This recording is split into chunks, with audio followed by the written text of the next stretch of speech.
Okay, so if you're listening to this right now, my guess is you're already past the scary part of learning English. You can order coffee, you can get through a meeting, more or less. You're functional. Exactly, I'm functional. You're probably sitting at that B1, maybe B2 level, and it feels comfortable. And that is the trap. That's the plateau where so many professionals get stuck. Because being understood is not the same as being, authoritative. Right. The whole mission today is to get you to C1, maybe even C2. We're talking about the difference between just attending a big meeting and actually commanding it. Or giving a presentation without that horrible pause where your brain is scrambling for 5 different words at once. Yes. No more mental translation. We're aiming for that leap from speaking adequately to speaking with real confidence, so the ideas just flow. And to do that, we've pulled together a ton of material. We're looking at learning psychology, high-intensity methods, advanced writing. It's basically a strategic map to get you past the stuff you learned in school. We're basically giving you the blueprint, the key difference between that B2 functionality and true C1, C2 mastery. And it really boils down to 2 things today. Sure. First, mastering what we call lexical chunks. So whole phrases, not just single words. And second, and this is huge, finally conquering what we call linguistic anxiety. Oh, that anxiety is a killer. It just pulls you down. All the sources we looked at are so clear on this. If you want those big opportunities, the investor pitch, the big client call, you need to speak comfortably and confidently. Exactly. And we've dug deep to find actual evidence-based practices. This isn't just theory. We're talking about real structured plans, the science behind memory systems, and writing drills that are for professionals, not for academics. The focus has to be on how you practice. Because at this level, your method is everything. It determines how fast you get there. All right, so let's start with the mental game. Because all the sources seem to agree, the biggest wall people hit isn't some crazy grammar rule. It's confidence. And just staying consistent. Which leads us to what our sources call the uncomfortable truth about getting fluent. I'm ready. To really truly move from B2 to C1, you have to deliberately, every single day, step outside of your comfort zone. Which is so hard, isn't it? Because when you're stressed, the first thing you want to do is something easy. You go back and review the words you already know because it feels good. It feels like you're doing something. It feels like progress, but it's fake progress. You're just confirming what you already know. The research is very clear. Reviewing stuff you've mastered is a complete waste of time if your goal is to improve. So what should it feel like? It should always feel slightly uncomfortable. If you sit down for 30 minutes to read an article or watch a video and you understand everything perfectly, you've learned nothing. You've stagnated. Okay, so what's the rule of thumb? You want the input to be, say, 80% comprehensible. That leaves 20% of new stuff that's actually stretching you. It's what scientists call desirable difficulty. I like that. Desirable difficulty. But that feeling runs right into what you call the confidence barrier. That fear of making mistakes is it's paralyzing. Especially for professionals. Absolutely. Think about it. You're used to being smart and articulate in your own language, and then suddenly you're in a meeting and you sound simple. The fear of being judged is huge. Yeah. We saw these case studies of, really successful executives, C1 level, who would still get this wave of anxiety before a call with a client. Not because they didn't know the material, but because they were terrified of using an idiom wrong or making some embarrassing grammar mistake. And that fear, I'm guessing, comes from what you call the grammar trap, this obsession with being perfect. It's a total vicious cycle. You try to memorize all these complicated grammar rules, but then you're too scared to actually speak. The advice in all our material is pretty radical for some people. Grammar rules need to be way, way down on your priority list. Lower than just practicing speaking. Much lower. Because what happens when you focus on grammar, you're constantly monitoring yourself. You're trying to remember verb conjugations instead of just communicating. And that's where the hesitation comes from. Yeah. That half-second pause that makes you sound unsure. Exactly. The goal, first and foremost, is to be understandable. A tiny grammar mistake almost never stops someone from understanding you. But if you wait until your grammar is perfect to speak, you'll never speak. So the idea is just get the message out and the grammar will sort of follow. Precisely. If you're flooding your brain with high-quality input, and we'll get to how to do that, your brain starts to see the patterns. It's pattern recognition. The right structures will start to sink in naturally through context. It becomes intuitive. Okay, so accept the discomfort, stop worshiping grammar. Yeah. What's next for this accelerated mindset? Commitment. This is where we separate the casual learners from the people who are serious. Right. And we have to be clear. Fluency isn't a destination. It's not a finish line you cross. Even native speakers learn new words every single day, well into their 40s and 50s. That's a huge mental shift. It's not a project you finish, it's a routine you maintain. It's a high-performance routine, and to keep that going, you need really strong motivation, because you will hit a wall. So I want to be better at English is not good enough. It's useless. It has to be specific. I need to lead the quarterly presentation in English without notes. I have to pass a technical job interview next month. You need a concrete goal.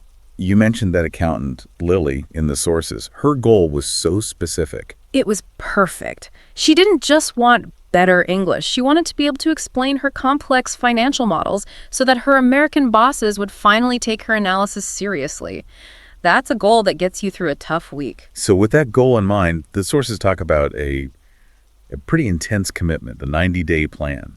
They don't mess around. If you want accelerated results, you need a highly structured commitment. And that means a minimum of 2.5 hours every single day. 2.5 hours? That sounds impossible for a lot of people. How do you even structure that so you don't burn out? The key is that it's highly focused and it's segmented. This is not just having the TV on in the background. This is deliberate practice. Okay, break it down for us. What do those 2.5 hours look like? You can think of it in 3 main blocks: input, output, and retention. Got it. So, Module 1, high-intensity input. That's 60 minutes. This is your deep, active work. You're reading a challenging article from your industry. You're doing one of those subtitle sprints we'll talk about. The goal is to absorb new language. Okay, 1 hour of input. Module 2, active output and performance. Another 60 minutes. This is speaking time. Non-negotiable. It could be a session with a tutor, a shadowing exercise where you're recording yourself, or a language exchange where you're debating a complex topic. You're activating the language. Input, then output. Makes sense. And finally, Module 3, retention and refinement. This is the last 30 minutes. This is your memory work. You're using a spaced repetition system, or SRS, to review the phrases you learned in the input module. And maybe you're drilling a specific grammar point your tutor corrected you on. So it's a cycle. Input, output, retention. And it's active the whole time. Every minute is active. And to actually stick with that for 90 days, you need one more thing. Let me guess. Accountability. It's the scaffolding that holds the whole thing up. Yeah. You need some kind of external pressure. Join a class, find a study partner who is just as serious as you are, or hire a tutor, something that forces you to show up when you don't feel like it. Right, because that tutor is going to ask you about the homework. Yeah. Or you've paid for the session. Exactly. It outsources the discipline.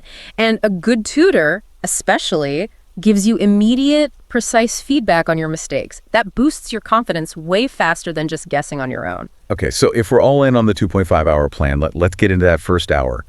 High intensity input. How do we make sure that time is actually, effective and not just passive listening? Right. We have to move beyond just consumption. You have to engineer your own immersion environment. If you can't just pack up and move to London for a few months, you have to build London around you digitally. And that starts with being really picky about what you consume.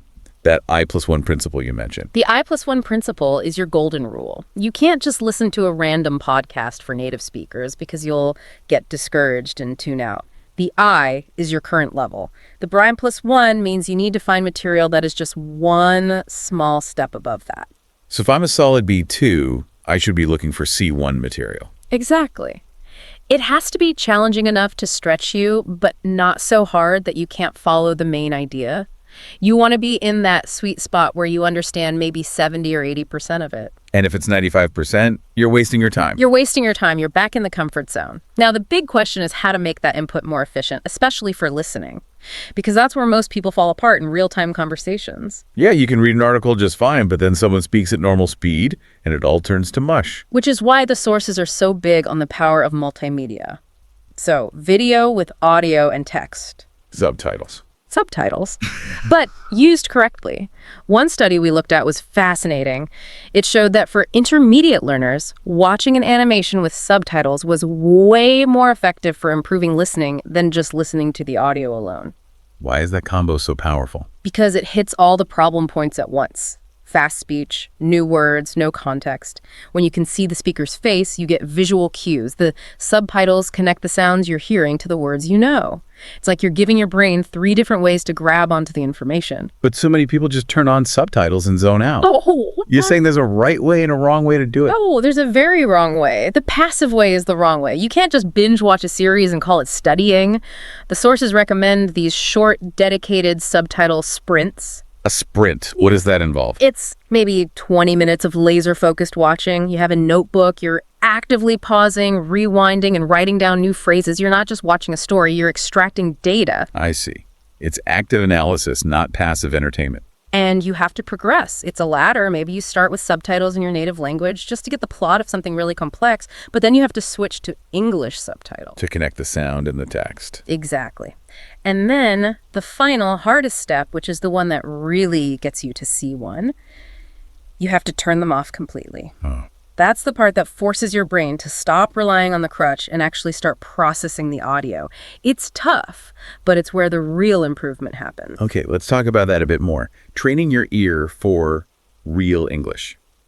Because the speed and the way native speakers mush words together is, it's a nightmare. It sounds nothing like the audio from a textbook. Not even close. And the key to cracking that code is to stop trying to hear every individual word. You have to learn to hear in chunks. It's called syntactic chunking. You're listening for phrases instead of words. You're listening for the natural pauses, the breathing points in a sentence. Native speakers don't talk like dot. Robots dot a space between each dot word. They talk in thought groups, in phrases. And your brain can process a few chunks of information much easier than 20 individual words. That's the whole cognitive trick. You're reducing the load on your short-term memory. You're actively breaking down the stream of sound into manageable bits instead of just letting it wash over you and hoping for the best. That anecdote from the source about the quiz show is a perfect example of this. Oh, it's brilliant.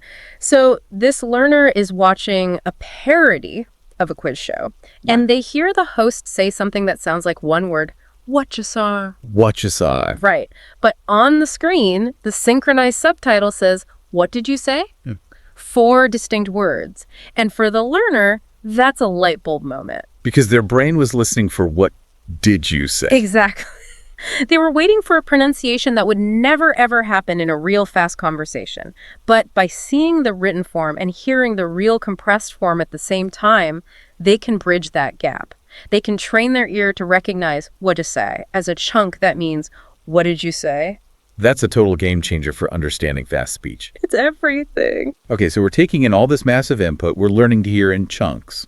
But it's all useless if we can't remember any of it a week later. So, vocabulary retention.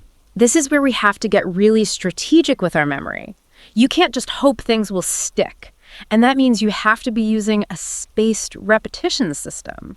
An SRS. Like Anki or one of those apps. The app doesn't matter as much as the principle. The whole idea is to review information at the exact moment you're about to forget it. It's an algorithm designed to be super efficient. But again, there's a right way and a wrong way to use these tools, isn't there? Completely. The success of SRS depends 100% on active recall.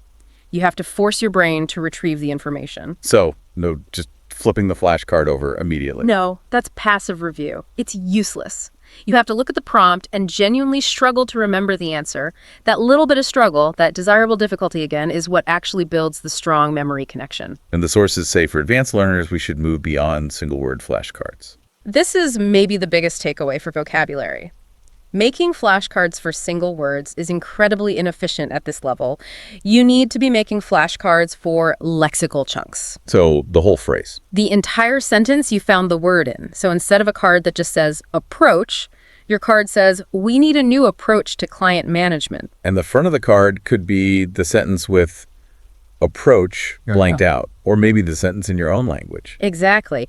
And the reason this is so much more powerful is that you're learning 3 things at once. You're learning the word, you're learning the grammar around it, like that approach to, and you're learning the context where it's used. So when you need to use it in a real conversation, it's already pre-packaged with the grammar. It's pre-packaged. It comes out as one smooth unit. It builds the whole structure into your memory, which is how you start to sound natural, and not like you're building sentences with Legos, one word at a time. All right, we've built the engine. We have the input and the retention system. Now we have to talk about output. Actually, using the language. This is where knowledge becomes performance, right? This is it. And for professionals, it's not just about talking, it's about performing with confidence.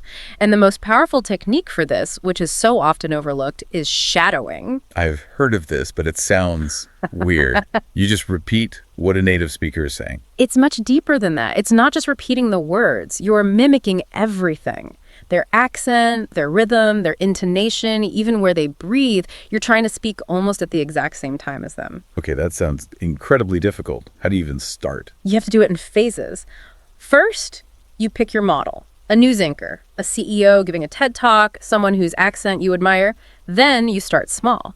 You don't try to shadow a whole speech. You take one sentence. You might even start with just one difficult word in that sentence. And you just repeat it over and over. Over and over. Then you move to the short sentence. And finally, you try to say it in tandem with the speaker, matching their speed and music perfectly. The music of the language. I like that. But what's the step that makes this a real learning tool and not just, mimicry? It's the step everyone skips. You have to record yourself. You record your version, and then you play it back to back with the original. And you listen with a critical ear. That's the self-correction loop. You'll hear exactly where you sound different. Maybe it's a vowel sound. Maybe you're not linking words together correctly. So for a C1 learner, it's probably not about mispronouncing the. It's more subtle things. It's all about the subtleties. It's about sentence stress, intonation, and linking. A native speaker doesn't say, "Can I ask you a question?" They say something that sounds like, "Can you ask you a question?"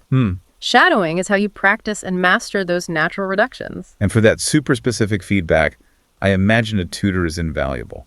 A tutor is a cheat code for this. They're a trained listener whose only job is to spot your systemic errors, the little mistakes you make over and over without realizing it. Getting that immediate, expert correction just accelerates the whole process. Let's zoom in on the words themselves, because there's a huge difference between someone who knows a lot of words and someone who sounds sophisticated. And that difference is almost always about the use of multi-word expressions. Lexical chunks, idioms, collocations. That's the dividing line between B2 and C1. So it's not about learning more obscure nouns. It's about learning the common phrases that native speakers use all the time. 100%. Think of these phrases as pre-fabricated pieces of language.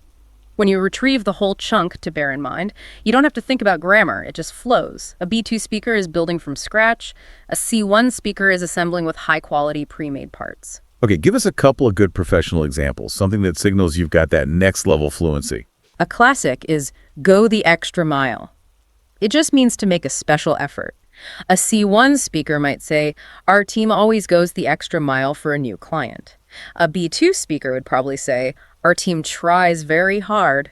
See the difference? Yeah, one sounds much more natural and idiomatic. Or how about one for when you're a bit skeptical? Take with a pinch of salt. Right, don't believe it completely. Exactly. You should take his sales projections with a pinch of salt. It's a very nuanced way to express doubt. These phrases add color and sophistication that single words just can't. So how do you actually learn these? You can't just download a list of 1,000 idioms. No, that's the worst way to do it. The sources suggest a much more focused approach. Target just 1 or 2 new expressions a week. Only 1 or 2. That's it. And your job that week is to actively try to use them. Put them in an email, try to use them in a meeting. You have to move them from your passive vocabulary, things you recognize, to your active vocabulary, things you can actually use on command. Okay, let's switch gears to the other half of professional output, writing. This is where clarity and structure are everything. You can't hide behind a nice accent in an email. You really can't. And for advanced professional writing, mastery of the complex sentence is non-negotiable. It's how you show the relationship between ideas. So we're talking about moving beyond simple subject-verb-object sentences. Way beyond. A complex sentence has a main idea, an independent clause, and a secondary supporting idea, a dependent clause.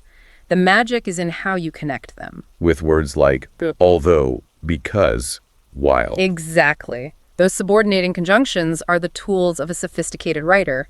For example, a B2 writer might write, the market dipped this quarter. We are still optimistic. 2 simple sentences. Okay. A C1 writer connects them to show the relationship. Although the market dipped this quarter, we remain optimistic. It's more elegant, more efficient, and it shows more complex thinking. But with more complex sentences come more opportunities to mess up. What are the common mistakes that just scream non-native writer? There are 2 big ones that really undermine your credibility. The first is the comma splice. Ah, the dreaded comma splice. It's when you join two complete sentences with just a comma, like, sales figures are up, we need to hire more staff. That's wrong. You need a word like so, or a semicolon. It seems like a small thing, but it signals a lack of structural control. And the second one? The sentence fragment. This happens a lot in emails. Someone will write, we're delaying the launch because the beta testers found a major bug. Right. That second part can't be a sentence on its own. It's a dependent clause. It needs to be attached to the main sentence. These kinds of structural errors, even if the vocabulary is perfect, can make your writing feel unprofessional and a little sloppy. So we know the theory. How do we practice this stuff in a way that's actually useful for work, not just for passing a grammar test? The sources have some great non-academic drills for this. The first one is all about tone and flexibility. It's the rewrite for tone exercise. Okay, what's that? You take a really formal, dense piece of text, maybe from a legal document or a technical manual, and your job is to rewrite it in a friendly, casual tone. The prompt is, how would I explain this to a friend over coffee? Oh, that's good. It teaches you to switch between different registers. Which is a core C2 skill. You have to be able to go from a formal report to a casual team chat message. Next up, conciseness. Getting to the point. Everyone's favorite skill. The best drill for this is a little weird, but it's incredibly effective. Microfiction. Writing tiny stories. How does that help with business writing? The challenge is to write a complete summary of an idea or a project in, say, under 250 words, or even the famous 6-word story challenge. It's a workout for your editing brain. It forces you to kill every single unnecessary word. That sounds painful. It is, but it builds that ruthless instinct for concision that makes your emails and reports so much more powerful. And a key part of that is the next technique, using strong verbs over adjectives and adverbs. Right, show, don't tell. Basically, so you practice rewriting sentences to get rid of weak constructions. For example, instead of writing, there was a lot of disagreement among the team members, which is weak and passive. You'd write what? The team members disagreed sharply. You replace a weak was and a noun disagreement with one strong active verb, disagreed. It instantly makes your writing more direct and dynamic. Okay, those are great for making writing tighter. What about making it sound more conversational, like for a presentation script or an important email exchange? For that, I love the dialogue as script exercise. The challenge is to write a conversation between two people, but you're not allowed to use any dialogue tags. No, he said, or she replied. None at all. Which means you have to make each person's voice so distinct through their word choice, their sentence structure, their tone, that the reader always knows who is speaking. It's an incredible way to internalize the natural flow and rhythm of spoken English. I love that. It forces you to listen to how people actually talk. What about something a bit more standard? Just practicing writing a formal letter or memo is actually a great exercise. It gives you a clear structure to work within, but it still forces you to be clear, concise, and persuasive. It's a controlled environment to practice all your sentence types. Okay, last one. What about a drill for persuasion? For marketing or sales? The dual ad copy drill is perfect for this. You take one product or idea and you wrote 2 ads for it. What's the difference between them? Ad number 1 is a print ad. It has to be under 100 words. The tone is direct, professional, formal. Every word costs money. Ad number 2 is a social media ad. It can be longer, maybe 250 words, and the tone needs to be way more friendly, relaxed, and conversational. So you're forced to adapt your style for a different audience in a different medium. Precisely. It's an advanced workout in manipulating your language for maximum impact, which is a massive part of professional communication. Wow. Okay, this has been an incredibly dense and strategic look at this. We've really covered the whole journey. We started with the mindset shift, getting comfortable with being uncomfortable and focusing on confidence over perfect grammar. Then we hit the input methods, using that I+1 rule, doing focused subtitle sprints, and learning to hear the chunks in fast, real-world speech. And we finished with the output skills that are so critical for professionals, that intense shadowing technique with the self-correction loop, really focusing on lexical chunks and idioms to sound more natural, and then all those practical writing drills. Drills designed to build authority and clarity by mastering things like the complex sentence and, finally killing the comma splice for good. And I think the big theme running through all of this is the need for interaction and personalization. It's not a one-size-fits-all thing. Whether it's finding a language partner or, investing in a good tutor, that customized feedback is key. because your goals are unique to you, right? Absolutely. That 2.5 hours a day is only effective if it's targeted directly at your specific weaknesses. And if I could leave everyone with one final thought, it's about the ratio of your work. So many learners spend, 95% of their time just taking in information, reading, listening. That's the cake. But they spend maybe 5% of their time actually using it, activating. The cherry on top. Exactly. We learned today that real mastery comes from building confidence through practice, through use, not from just knowing more rules. So ask yourself honestly, how are you spending your time? Are you just endlessly acquiring the cake? Or are you dedicating that crucial 20% of your effort to activation and output? Because that's the part that makes the language come alive. That's what takes you from being just understood to being truly authoritative.